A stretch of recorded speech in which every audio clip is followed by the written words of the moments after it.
For about as long as I've remembered, Mustangs have come in two versions, the V8 and the V6.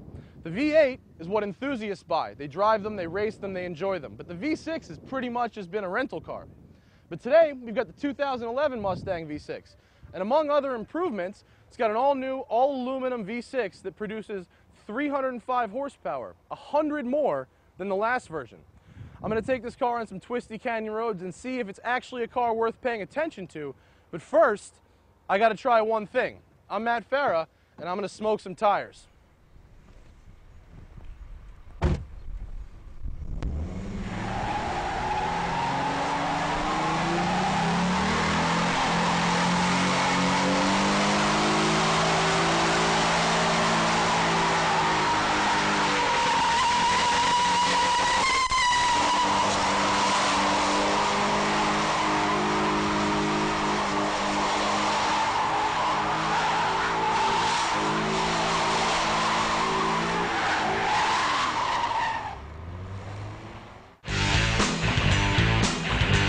£22 of boost. Woo!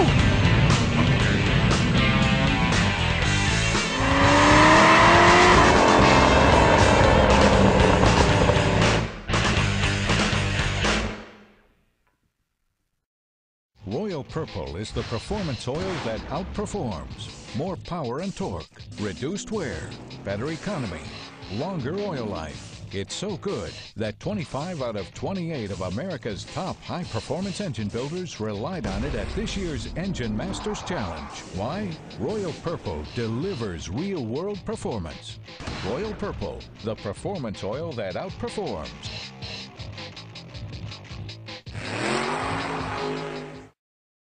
The V6 Mustang has always been sort of, well, a rental car. It's always been a rental car. It's never ever had any kind of performance credibility. It's always just the base model, and if you wanted the styling, but couldn't afford it, couldn't afford the insurance, what have you, you got the V6. Now that Chevy has come out with the V6 Camaro with 300 horsepower, Mustang has stepped their game up. We got a brand new 3.7 liter all aluminum V6, makes 305 horsepower and 280 pound-feet of torque, which is just shy of the 2010's V8. What you really got, though, is improved driver feel through electronic steering assistance, similar to Audi's, but this one may work a little better. And we're out here on my favorite road in California. No, I'm not telling you what road it is, so you people will come and ruin it. It's one of my favorite roads, and we've got this V6 Mustang out here, and we're going to see exactly what it can do. So the first thing I notice when you get in the car is, of course, the 2010 and up interior, vastly improved from previous Mustangs.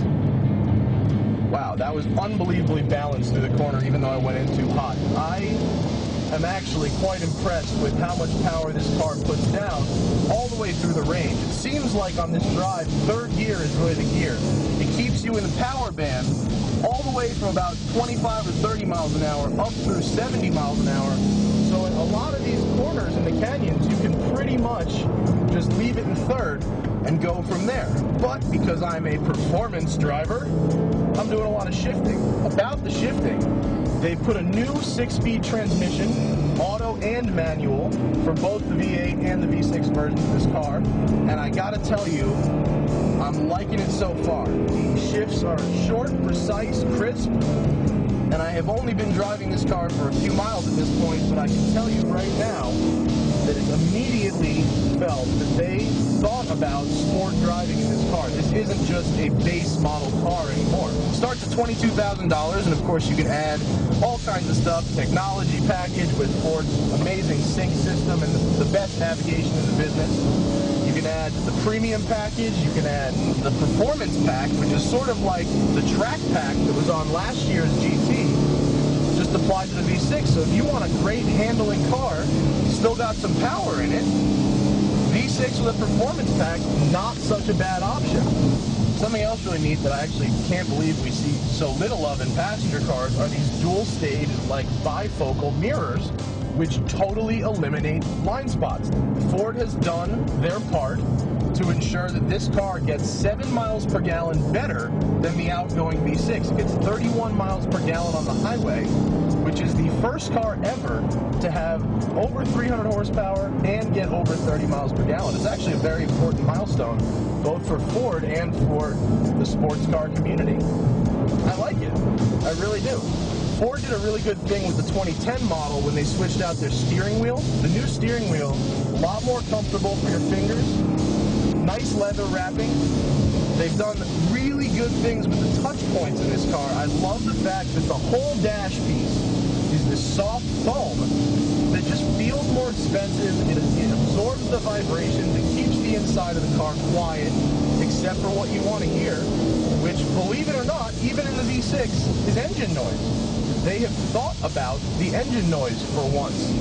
American V6s are traditionally known for sounding just like abominations. They sound noisy, rattly, gaspy, wheezy.